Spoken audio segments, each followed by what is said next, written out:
21,000 కోట్ల రూపాయలు 25,50,000 మంది రైతులకు రుణమాఫీ చేసి రుణం తీసుకున్న చరిత్ర మా చరిత్ర గురించి మీరు మాట్లాడతారా? కాంగ్రెస్ పార్టీ గ్యారంటీల గురించి మాట్లాడే అర్హత మీకున్నదాన్ని నేను ఈ సందర్భంగా అడుగుతున్నా. ఇదే కాదు, ఈనాడు ఆడబిడ్డలకు మేము ఈ ఒక్క నల్గొండ జిల్లాలో మా ఎంకన్న చిట్టి రాసిస్తున్నాడు. 2,004 కోట్ల రూపాయలు ఒక్క నల్గొండలనే రుణమాఫీ జరిగిందని. ఒక్క నల్గొండ ఉమ్మడి జిల్లాలో 2,000 కొత్త నల్గొండ జిల్లాలనే 2,004 కోట్ల రూపాయలు మీ ఒక్క జిల్లాలనే రైతులకు రుణమాఫీ జరిగిందని చెప్పి వెంకన్న లెక్కలు అందిస్తున్నాడు. పెద్ద ఎత్తున చప్పట్లు కొట్టండి మిత్రులారా. ఆ మోడీకి నడ్డాకు కనీసము జ్ఞానోదయం కలగని అని మన ప్రభుత్వం ఏం చేస్తుందో. ఇదే కాదు, ఉచిత కరెంటు ఇండ్ల కన్నం, 24 గంటల ఉచిత విద్యుత్ వ్యవసాయానికని ఆనాడు 9 గంటలు ఇస్తానని రాజశేఖర రెడ్డి గారు చెప్పినప్పుడు ఆనాడు ఉచిత కరెంట్ ఇస్తే బట్టలు ఆరేసుకోవాలి తీగల మీద అన్నారు. కానీ అది తప్పని నిరూపించి రైతులకు ఆనాడు 9 గంటల ఉచిత కరెంటు కాంగ్రెస్ పార్టీ ఇచ్చింది. ఉచిత కరెంటు పేటెంట్ ఎవరిదయా? మనది కాదా? మనం కాదా ఈ దేశంలో కనిపెట్టింది? మన కాంగ్రెస్ ప్రభుత్వం కాదా? ఇందిరమ్మ రాజ్యము ఈ దేశంలోనే మొదటిసారి రైతులకు ఉచితంగా కరెంట్ ఇవ్వాలి, వాళ్ళని ఆదుకోవాలి, కరెంటు బిల్లులను మాఫీ చేయాలని మొదటి సంతకంతో వైఎస్ రాజశేఖర రెడ్డి గారు ఎల్బీ స్టేడియంలో 1,200 కోట్ల రూపాయలతో పాటు రైతుల మీద ఉన్న వేలాది విద్యుత్తు చౌర్యం కేసులను ఒక్క కలంపోటుతోనే ఎత్తేసింది డాక్టర్ వైఎస్ రాజశేఖర రెడ్డి గారు కాదా? ఆ ఆదర్శంగా తీసుకొని 24 గంటలు ఇచ్చిన ప్రభుత్వం ఈనాడు ఇండ్లలో కూడా 200 యూనిట్లు ఉచితంగా ఇవ్వాలి పేదవాళ్ళకని 50 లక్షల కుటుంబాలకు ఇవాళ విద్యుత్ శాఖ మంత్రి బట్టి విక్రమార్క గారు 50 లక్షల కుటుంబాలకు 200 యూనిట్లు ఈరోజు ఉచితంగా కరెంటు ఇస్తున్నమాట వాస్తవంగా కాదా? ఇవాళ ఆడబిడ్డలకు 1,200 రూపాయల సిలిండర్ అయింది. రూపాయి జమ చేసి మా అక్కలు జమ చేసుకుంటే మోడీ వచ్చి ఎత్తుకపోతున్నాడు. ఎట్లా ఆదుకోవాలని ఆలోచన చేస్తే సోనియమ్మ చెప్పింది 500కే నువ్వు ఇయ్యని. ఇవాళ ఆడబిడ్డలకు 500 రూపాయలకే సిలిండర్ ఇస్తున్న శాఖ మీ నాయకుడు ఉత్తమ్ కుమార్ రెడ్డి గారు నిర్వహిస్తలేరా? ఆడబిడ్డలకు 500 సిలిండర్ మా తెలంగాణ రాష్ట్రంలో మేము ఇస్తలేమా?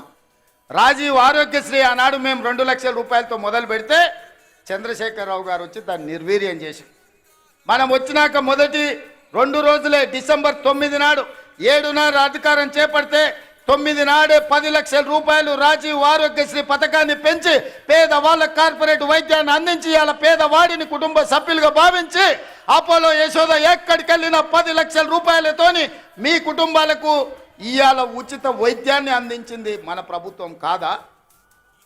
అదేవిధంగా ఇవాళ పాఠశాలల్లో ప్రమోషన్లు రాక టీచర్లు బదిలీలు లేక ఉంటే 35,000 మంది టీచర్లను బదిలీ చేయడమే కాదు 21,000 మంది టీచర్లను ప్రమోషన్లు ఇచ్చి ఇవాళ వాళ్ళ ఫుడ్ ఛార్జెస్ కాస్మెటిక్ ఛార్జెస్ 40% పెంచి ఇవాళ ఈ రాష్ట్రాన్ని విద్యార్థులను ఆదుకోవాలని 26,000 స్కూళ్ళల్లో 31 లక్ష విద్యార్థులకు ఇవాళ అన్ని రకాల వసతులు అందించాలని ఒక ప్రక్షాళన చేసి సమూలమైన విధానాన్ని తీసుకొచ్చి ఇవాళ విద్యార్థులను మన ప్రభుత్వం ఆదుకోలేదా అని నేను అడుగుతున్నా.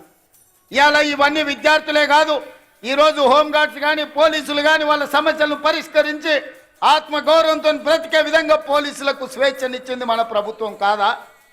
ఇవాళ అందుకే మన ప్రభుత్వం వచ్చిన తర్వాత మనం పనిలో మునిగిపోయినాం, ప్రచారం చేసుకోలేదు.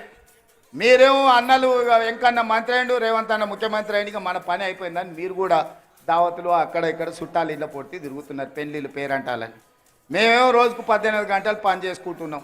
అవతలోడు పెళ్లి పని మీద ఉన్నాడంట అటు ఇటు దావతుల మీద తిరిగేటోడు దావతుల మీద తిరిగిన వాళ్ళు ఇవాళ సోషల్ మీడియాలో అడ్డగోలుగా ఏది పడితే అది ప్రచారం చేస్తూ వాటిని తిప్పి కొట్టక మనం వెనుకబడ్డట్టు అనిపించింది.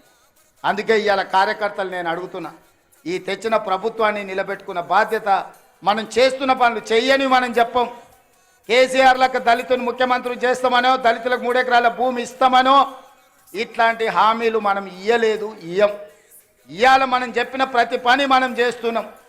ఇవాళ కేవలం రైతులకు వ్యవసాయానికి ఈ మొదటి సంవత్సరంలో 55,000 కోట్ల రూపాయలు ఈరోజు రైతులకు ఇచ్చినాం. కేసీఆర్ తెచ్చిన అప్పుకు ఆనాడు తెలంగాణ రాష్ట్రం ఏర్పడ్డ నాడు కాంగ్రెస్ పార్టీ ఒక క్రమ పద్ధతిలో నిధులను మిగులు ఇచ్చి 16,000 కోట్ల రూపాయల మిగులు రాష్ట్రంగా చంద్రశేఖరరావుకు అప్పచెప్తే 10 ఏళ్ల మిగులు రాష్ట్రాన్ని దివాలా దీపించి 7 లక్షల కోట్ల రూపాయలతో మనకు ఇవాళ అప్పచెప్పిండు. మనం ఇచ్చిన 16,000 కోట్ల మిగులు బడ్జెట్ ఎక్కడ?